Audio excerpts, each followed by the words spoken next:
Haji ya, bisa tahu haji. Oh, ini peneliti nih.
Dewa dan Boyo, kau tahu dua imam gua.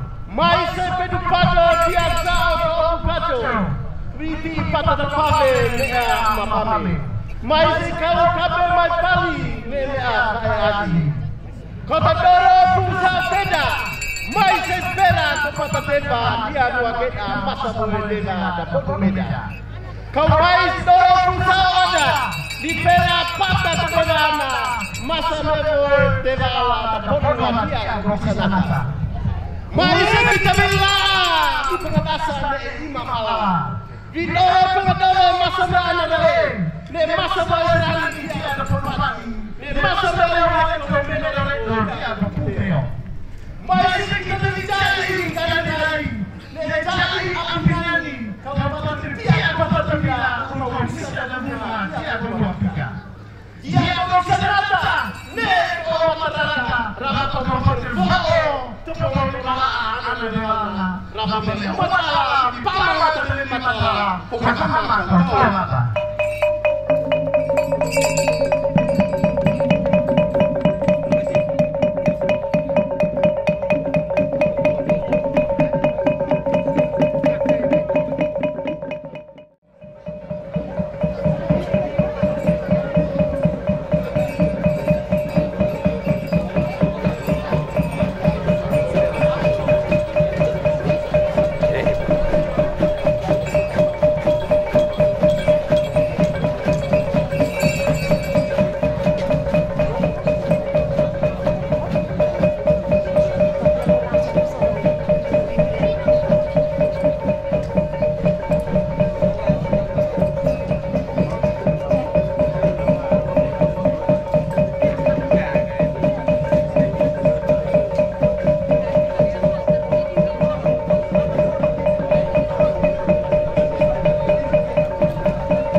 Sebab menjadi imam bukanlah ambisi pribadi, bukan pula usaha mencari kehormatan. Imam hanyalah alat di tangan Tuhan untuk melaksanakan kehendak-Nya. Menjadi hamba berarti siap untuk melaksanakan perintah Tuhan. Seperti kata Petrus, karena perintah-Mu, aku akan menebarkan jalan. Ibu, bapak, saudara, dan saudari yang terkasih dalam Tuhan, marilah dalam perayaan ini kita bersyukur.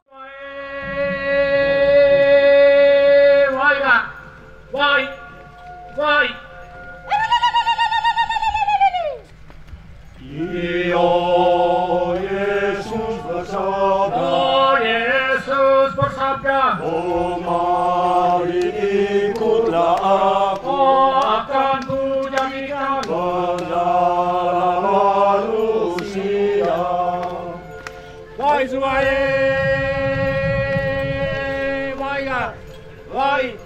wai.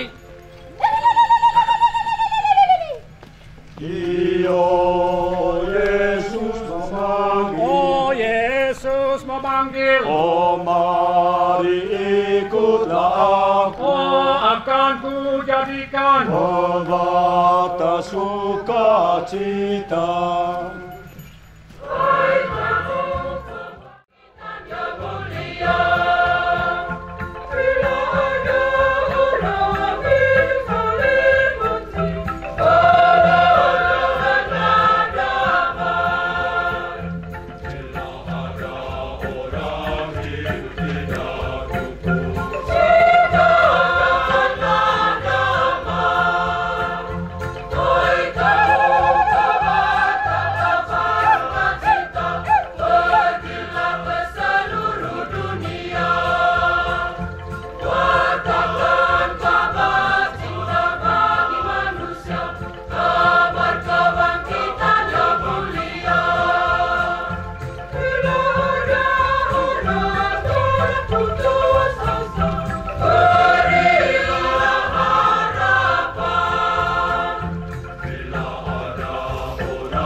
dari Allah Bapa dan dari Tuhan kita Yesus Kristus bersamamu.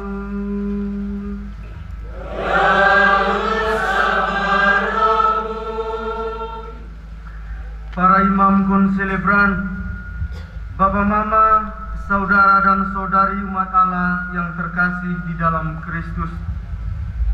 Hari ini adalah hari penuh syukur dan terima kasih.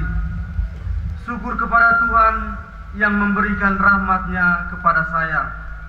Dan terima kasih kepada semua orang yang telah mendukung dan mempersiapkan saya untuk menerima rahmat istimewa menjadi imam Tuhan. Dalam peristiwa Yesus memanggil murid-muridnya yang pertama, Yesus berpesan demikian, bertolaklah ke tempat yang dalam. Ini adalah pesan penting dari teks ini. Ketika Tuhan mengajarkan kepada murid-muridnya apa yang seharusnya mereka lakukan di dalam tugas menjadi utusan Tuhan. Namun, yang juga penting bagi saya adalah tanggapan Petrus terhadap pesan Tuhan ini. Dia menjawab, "Guru, telah sepanjang malam kami bekerja keras dan tidak menangkap apa-apa. Tapi karena perintah-Mu, aku akan menebarkan jala." Petrus menyadari dia tidak punya apa-apa, dia bukan siapa-siapa. Tapi Tuhan menyuruhnya untuk pergi ke tempat yang dalam. Kehebatan manusia tidak ada apa-apanya dibandingkan dengan kehebatan Tuhan. Kebijaksanaan manusia tidak ada apa-apanya dibandingkan dengan kebijaksanaan Tuhan. Di hadapan Tuhan saya pun demikian, tidak ada apa-apanya. Manusia yang lemah punya dosa dan kelemahan. Tapi saya percaya bahwa Dia memilih dan mengutus saya. Terhadap tugas utusan itu bersama Rasul Petrus, saya menjawab, "Karena perintah-Mu, aku akan menebarkan jala." Para imam dan umat Allah sekalian yang terkasih di dalam Kristus, dalam perayaan syukur ini, sambil kita membawa doa dan intensi pribadi kita masing-masing, kita juga menyadari betapa besar kasih Allah kepada orang-orang yang lemah dan berdosa. Karena itu marilah di awal perayaan ini kita mengakui dosa-dosa kita dan memohon ampun kepada-Nya agar kita layak ikut serta dalam perayaan Ekaristi syukur ini.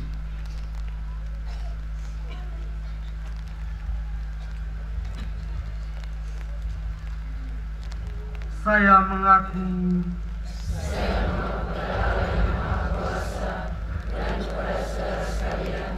bahwa saya telah berdosa dengan pikiran dan perkataan, dengan perbuatan dan kelalaian. Saya berdosa, saya sungguh berdosa. Oleh sebab itu saya mohon kepada Sang Bapa Maria, kepada para malaikat dan Roh Kudus, dan kepada saudara sekalian, supaya mendoakan saya pada Allah Tuhan kita. Semoga Yang Maha Kuasa mengasihani kita, mengampuni dosa kita, dan mengantar kita ke hidup yang kekal. Amin.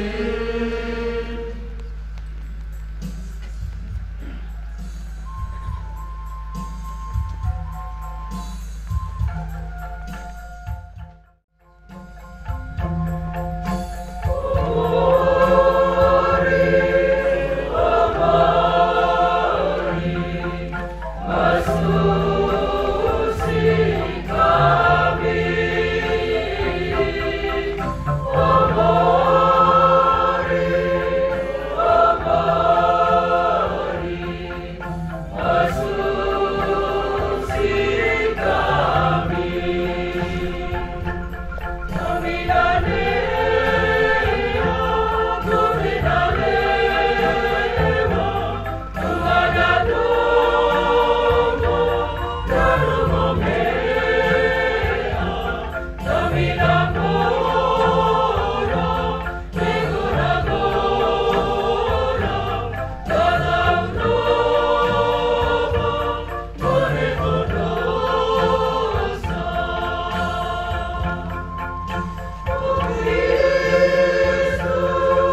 Allah yang Maha Kuasa dan kekal, dalam Dikau kami ada dan berkarya.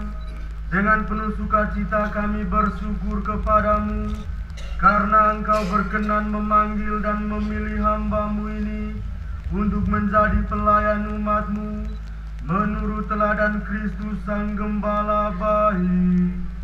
Semoga dengan bantuan Roh-Mu, hamba-Mu ini dapat menunaikan tugas, mengatur jalan panggilan sebagai pelayan umat secara baik, dan semoga oleh pelayanan dan pengabdianku, iman, harap, dan kasih dapat bertumbuh subur dalam hati umat-Mu. Dengan pengantaraan Tuhan kami Yesus Kristus Putra-Mu, yang hidup dan berkuasa bersama Dikau dalam persekutuan Roh Kudus, Allah sepanjang segala masa. Amin. Sekarang kita memasuki liturgi Sabda. Sabda Allah menjadi jalan dan arah serta terang bagi hidup kita. Dalam bacaan suci berikut ini, kita diajak untuk mengimani dan meyakini rencana dan tuntunan Tuhan terhadap diri kita masing-masing. Marilah kita membuka telinga dan mata hati kita, membiarkan kasih Tuhan masuk dan tinggal di dalam diri kita melalui sabdanya dalam bacaan-bacaan berikut ini. Dari nubuat Yeremia. Firman Tuhan datang kepadaku, bunyinya, sebelum aku membentuk engkau dalam rahim ibumu, aku telah mengenal engkau, Dan sebelum engkau keluar dari kandungan, aku telah menguduskan engkau. Aku telah menetapkan engkau menjadi nabi bagi bangsa-bangsa. Maka aku menjawab, "Ah, Tuhan Allah, sesungguhnya aku tidak pandai berbicara, sebab aku ini masih muda." Tetapi firman Tuhan berfirman kepadaku, "Janganlah katakan aku ini masih muda, tetapi kepada siapapun engkau kuutus, haruslah engkau pergi, dan apapun yang kuperintahkan kepadamu, haruslah kau sampaikan.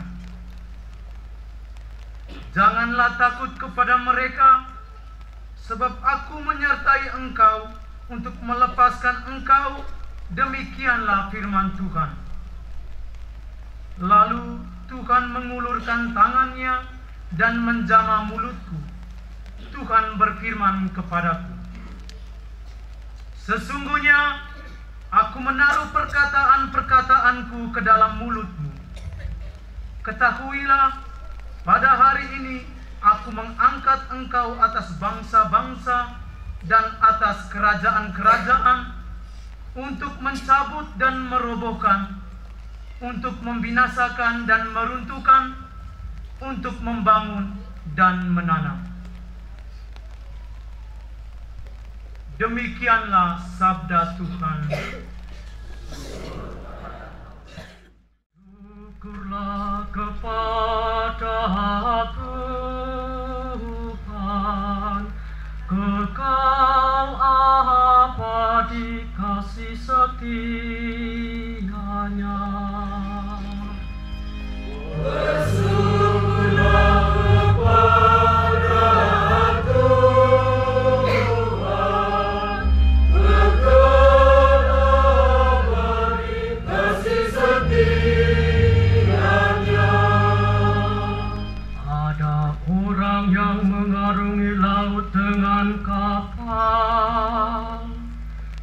Melakukan perdagangan di lautan luas. Mereka melihat pekerjaan-pekerjaan Tuhan dan karya-karyanya yang ajaib di tempat yang dalam. Bersyukurlah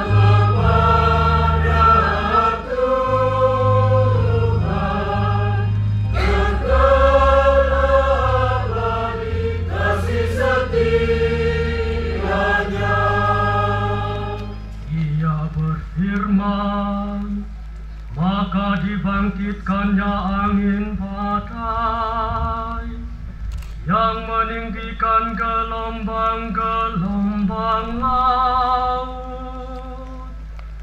Mereka naik sampai ke langit dan turun ke samudra raya. Jiwa mereka hancur karena celaka. Bersyukurlah kepada Tuhan, kekal abadi kasih setianya. Maka dalam kesesakannya berseru-serulah mereka kepada Tuhan, dan Tuhan mengeluarkan mereka dari kecemasan. Dibuatnyalah badai itu diam, sehingga gelombang-gelombang laut pun tenang. Bersyukurlah kepada Tuhan, kekal abadi kasih setianya. Mereka bersukacita sebab semuanya reda, dan Tuhan pelabuhan kesukaan mereka. Biarlah mereka bersyukur kepada Tuhan karena kesetiaan-Nya,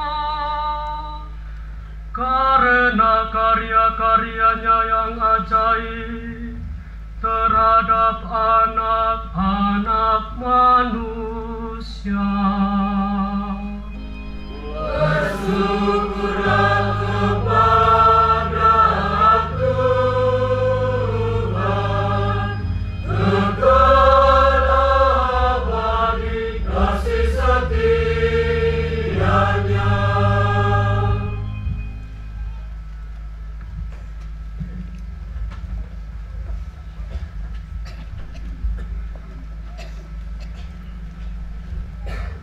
Bacaan dari surat Rasul Paulus kepada jemaat di Filipi.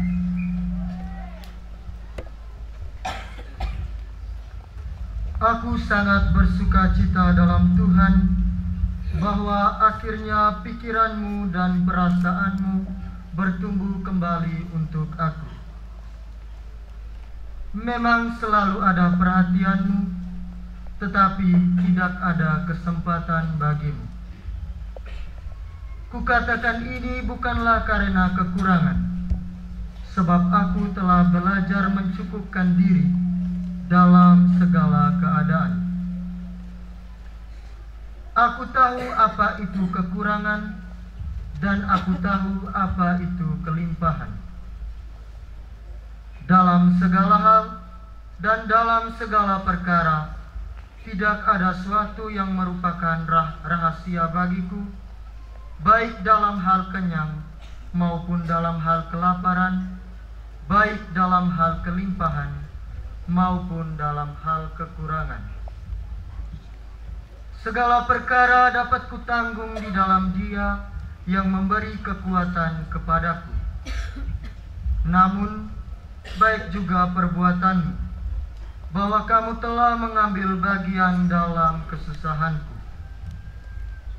Kamu sendiri tahu juga, hai orang-orang Filipi, pada waktu aku baru mulai mengabarkan Injil, ketika aku berangkat dari Makedonia, tidak ada satu jemaat pun yang mengadakan perhitungan hutang dan piutang kepadaku selain daripada kamu.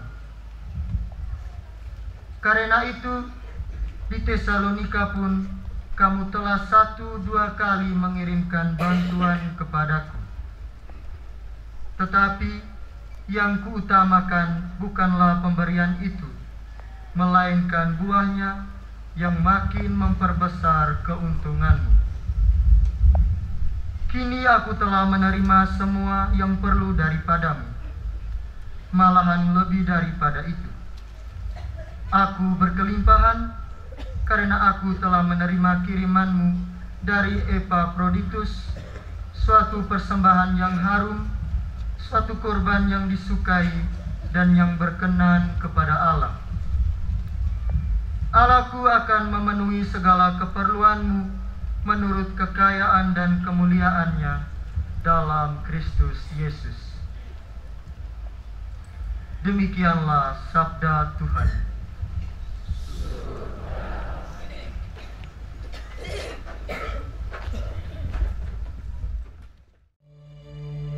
Alleluia, alleluia, alleluia, alleluia, alleluia, alleluia.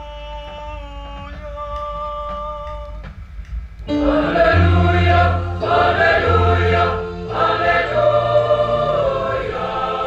alleluia, alleluia, alleluia.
Sekali peristiwa, Yesus berdiri di pantai Danau Genesaret. Banyak orang mengerumuni dia hendak mendengarkan firman Allah. Yesus melihat dua perahu di tepi pantai. Nelayan-nelayannya telah turun dan sedang membersihkan jalan. Yesus naik ke dalam salah satu perahu itu, yaitu perahu Simon, dan menyuruh dia mendorong perahunya sedikit jauh dari pantai. Lalu Yesus duduk dan mengajar orang banyak dari atas perahu. Setelah selesai berbicara, Yesus berkata kepada Simon, "Bertolaklah ke tempat yang dalam dan tebarkanlah jalamu untuk menangkap ikan." Simon menjawab, "Guru, telah sepanjang malam kami bekerja keras dan kami tidak menangkap apa-apa. Tetapi karena perkataanmu itu, aku akan menebarkan jala juga." Setelah melakukannya, mereka menangkap sejumlah besar ikan, sehingga jala mereka mulai koyak. Lalu mereka memberi isyarat kepada teman-temannya di perahu yang lain, supaya mereka datang membantu. Mereka pun datang, lalu bersama-sama mengisi kedua perahu itu dengan ikan hingga hampir tenggelam. Melihat hal itu, Simon Petrus pun sujud di depan Yesus dan berkata, "Tuhan, pergilah dari hadapanku, karena aku ini seorang berdosa." Sebab Simon dan semua orang yang bersama-sama dengan dia takjub karena banyaknya ikan yang mereka tangkap.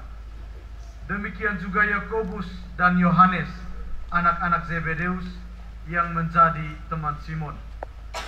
Yesus lalu berkata kepada Simon, "Jangan takut, mulai sekarang engkau akan menjadi penjala manusia."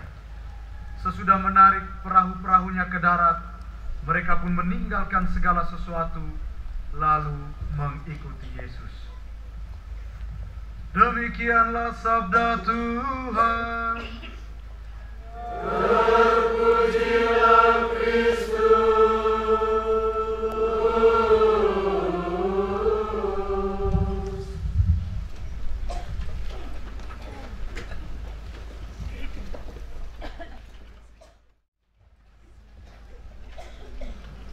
Bapak, Ibu, saudara-saudariku yang terkasih dalam Kristus,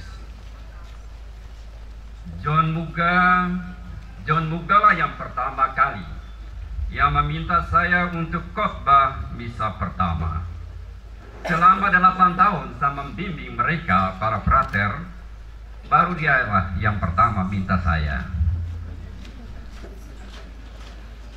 Karena mereka pasti tahu, mereka pasti mengerti itu, pasti kami akan dibongkar habis-habisan, kan gitu. Para saudara yang terkasih dalam Kristus dan teristimewa Pater John Muga, saya mengamini kata-kata sebagai moto tabisanmu. Karena engkau memerintah, maka aku akan menebarkan jala. Teks yang lain menerjemahkan, karena engkau menyuruh. Dan teks yang lain lagi mengatakan demikian, karena engkau mengatakan demikian, maka saya akan menebarkan jala.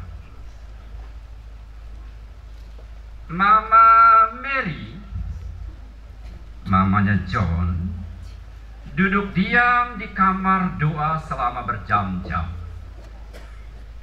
Dan John Muga yang lagi tidur, lagi pugu di tempat tidur, dia mengintip Mama Mary yang lagi duduk diam di kamar doa. John Muga bertanya kepada mamanya, "Apakah Tuhan pernah mengatakan sesuatu kepada Mama dalam doamu?" Tuhan tidak berbicara, dia hanya mendengarkan. Lalu John bertanya, "Nah, kalau begitu, apa yang Mama bicarakan selama ini? Mama Mary menjawab, aku juga tidak bicara. Aku hanya mendengarkan. Para saudara yang terkasih dalam Kristus, Pater John telah banyak mendengarkan. Ia telah banyak mendengarkan alam sebagai kitab suci pertama, seperti yang dikatakan Santo Agustinus. Alkitab, regula dan konstitusi. Para filsuf seperti di belakang saya ini, itu Romerica Buga. Para teolog sesama Ine Mary dan Emma Lukas. Anda telah banyak mendengarkan. Melalui refleksi yang panjang setelah mendengarkan banyak hal, maka John mengafirmasikan, menegaskan kata-kata di atas. Karena engkau memerintah. Tapi ingat, kalau memerintah itu tegas, jelas, dan pasti. Tetapi orang bisa memerintah kita dengan diam, dengan bahasa tubuh, ya dengan bahasa isyarat. Itu perhatikan itu. Ine Mary dan Emma Lukas hari ini tentu sangat berbahagia karena anaknya John memilih moto di atas. Memilih moto ini. Karena dia selama 12 tahun saya kira itu stres Mama Mary ini. Ya. Tok. Tapi John ugu terus. Dan cocok dengan cuaca hari ini. Cuaca hari ini mengajak kita terus ugu di tempat tidur. Tetapi dengan pilihan moto ini, Anda akan segera loncat dari tempat tidur. Tidak ugu lagi. Keluar dari nizo api. Karena udara waktu malam yang dingin. Semua kita, terutama saya, karena saya selama 2 tahun membimbing Pater John dengan teman-teman yang lain itu. Ya, karena John ini sering bawa ugunya itu. Karena John ini sering bawa ugunya itu ke biara pos pastoral Nita Maumere. Tentu bersuka cita, John. Saya hari ini terus terang, saya sangat senang kau pilih tema itu.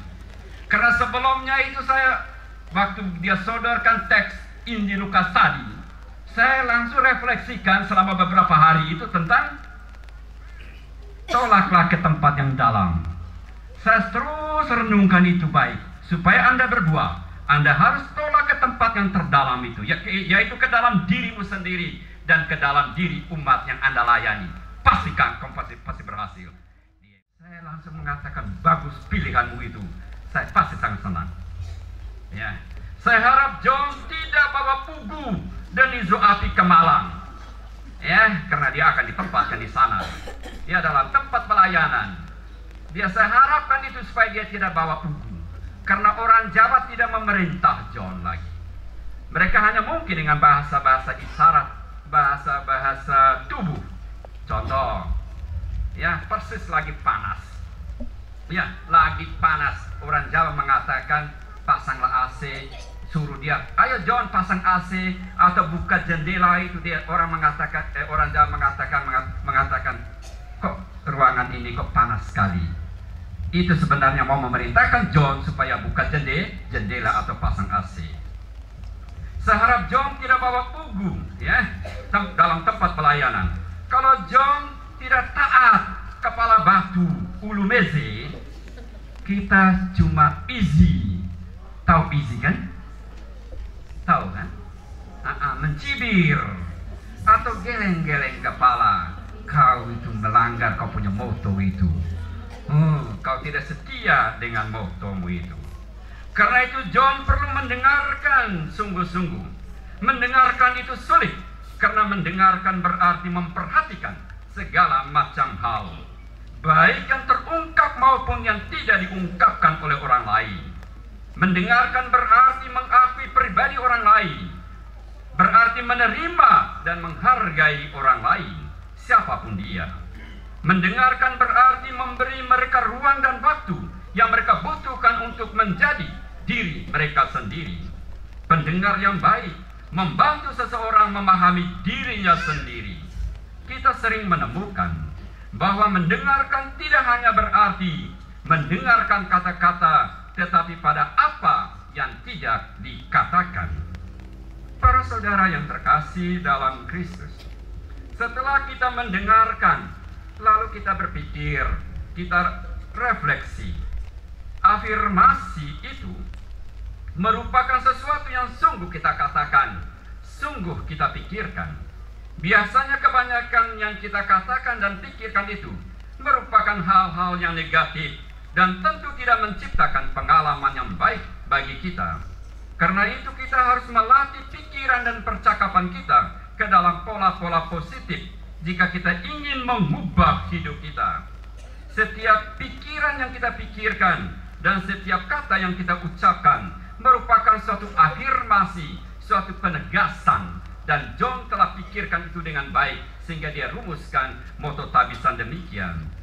Semua hal yang kita bicarakan atau sesuatu yang terjadi dalam dialog batin merupakan suatu aliran afirmasi, aliran penegasan. Karena kalau selama ini dialog batin dan yang saya pikirkan ugu di tempat tidur, maka itulah yang terjadi sehingga saya sering terlambat 2 menit masuk kapel pos pastoral di Nita. Itu saya terus mengamati dia selalu terlambat 2 menit. Saya harap semoga Pater John tidak dipanggil Pater Ugu atau Pater terlambat 2 menit. Tetapi saya yakin John sudah berubah karena mengafirmasikan dan tentu akan berkomitmen dengan kata-kata di atas. Tidak usah khawatir, tidak usah takut. Dia pasti akan komitmen dengan kata-kata sebagai moto tabisan itu. Para saudara yang terkasih dalam Kristus, semua kita ini perusak. Ya, semua kita itu perusak. Saya juga termasuk perusak. Ya, semua kita yang kerja di pemerintah, kerja di gereja, semua kita tanpa kecuali. Semua kita ini perusak. Siapa yang tidak perusak? Angkat tangan. Ayo, gak berani kan? Orang yang komit berarti orang yang berpegang teguh dengan apa yang dikatakan, apa yang diyakini, apa yang telah dijanjikannya. Karena John pilih moto itu berarti dia telah komit dengan apa yang dikatakannya itu, apa yang dijanjikannya itu. Orang yang komit berarti orang yang disiplin, orang yang bisa dipegang dengan kata-katanya, tidak tipu-tipu, tidak elok-alok. Gitu. Orang yang komit berarti orang yang menghargai dirinya sendiri dan orang lain. Banyak dari kita yang tidak komit. Semua kita tukang tipunya itu. Semua kita tanpa kecuali menjadi perusak diri kita sendiri dan orang lain. Contoh, kebanyakan di wilayah kita ini sogo uang, ya sogo doi. Janji dikembalikan pada akhir bulan Agustus. Bulan Agustus telah lewat, tetapi masa bodoh. Yang parahnya, yang punya uang harus berkali-kali tagih, tapi tidak ada tanggapan. Ini namanya orang yang tidak komit. Ya, berarti dia tidak menghargai dirinya sendiri, tidak menghargai orang lain. Yang orang yang tidak komit itu berarti orang yang tidak menghargai dirinya sendiri dan tidak menghargai orang lain. Bagaimana kita bisa menghargai diri kita sendiri kalau kita tidak memenuhi komitmen kita? Karena masih ugu di tempat tidur sehingga terlambat pimpin misa, masih terus tipu-tipu. Ada pastor lagi ketok kamarnya, ayo pastor bangun misa, pastor terlambat. Dia jawab, lagi ugu di tempat tidur, dia jawab, belum terlambat. Belum terlambat karena dia masih ugu. Kita tidak dapat menghargai diri kita sendiri jika kita tidak memenuhi komitmen kita. Pada dasarnya di mana kita telah membuat komitmen, kita harus hidup selaras dengan komitmen itu. Jika kita secara sadar berkomitmen untuk pelayanan beberapa tempat, kita harus setia pada komitmen semacam itu. Kita berhutang kepada siapa kita dan berhutang kepada orang lain. Dalam arti yang sangat nyata, yang lain yang terlibat adalah setiap orang, karena integritas kita atau kurangnya integritas tentu mempengaruhi setiap pribadi manusia lainnya. Tetapi orang yang sungguh berkomitmen akan berkata, aku ini hamba Tuhan. Aku ini hanya hamba yang tidak berguna, yang melakukan pekerjaan Tuanku. Begitu saya lagi refleksikan tentang, ya itu, masuklah ke tempat dan tebarkan jala ke tempat yang dalam. Lalu dia mengatakan, Pastor John mengatakan, bukan itu. Aku ini kan hanya hamba Tuhan. Aku ini tidak berguna. Dia ngomong di depan saya, itu depan, itu kamar makan itu. Aku ini, benar tidak John? Benar kan? Saya nggak bohong itu. Jadi bagus.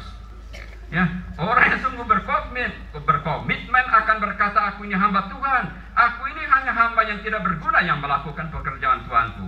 Tuanku itu adalah Kristus, ordo, umat yang Anda layani, komunitas. Apa yang mereka katakan, pasti John turuti. Hal ini bisa terjadi kalau memiliki kerendahan hati. Para saudara yang terkasih dalam Kristus. Tetapi karena engkau mengatakan, John mengatakan demikian, itu moto tabisan. Tetapi karena engkau mengatakan demikian, atau karena engkau memerintahnya, maka aku akan melakukannya. Aku akan mengerjakannya sampai tuntas. Ya, mengerjakannya sampai tuntas. John ingat itu. Mengerjakan sampai tuntas.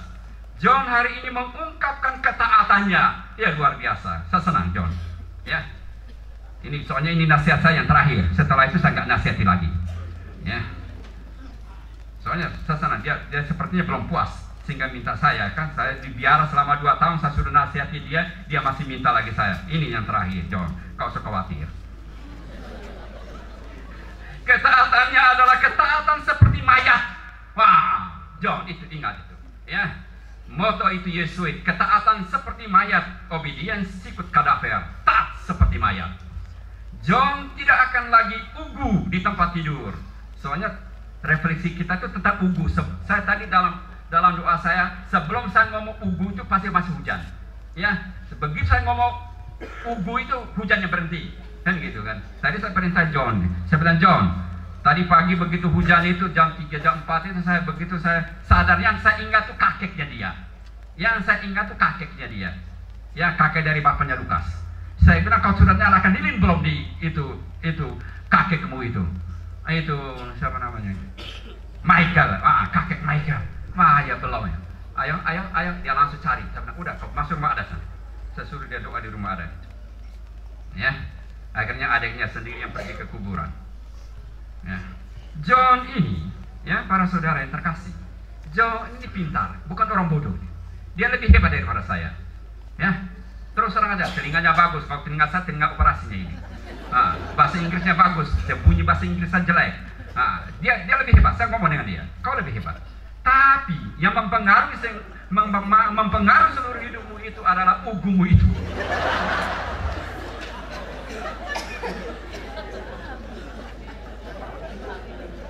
Ya, ugu ini terus terang aja ya. Eman, perhatikan, Kak Eman, perhatikan ugu, pengaruh oleh ugu itu. Ya, dia pintar, ya dia bukan orang bodoh. Tapi karena terlalu banyak ugu tadi sudah jelas ya. Sehingga banyak sekali kemungkinan atau hal-hal yang baik yang ada di dalam dirinya itu belum terungkapkan itu. Sehingga ada orang yang mengatakan demikian.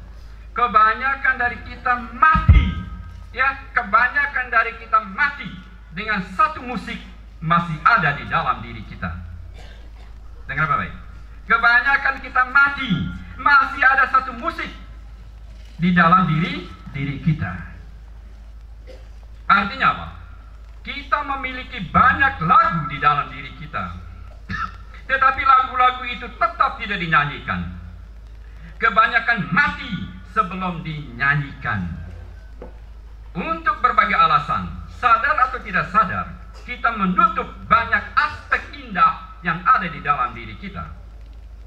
Kita menjadi homo dormiens. Kita menjadi manusia tidur. Ya, kita menjadi manusia tidur. Artinya manusia yang tidak bertanya tentang dirinya. Tidur. Mana dia bertanya tentang dirinya? Ya. manusia yang hidup dalam kedangkalan, yang menjaga posisi horizontal tugu. Ketika dihadapkan dengan peristiwa, dia tidur atau mengabaikan apapun yang dia temui.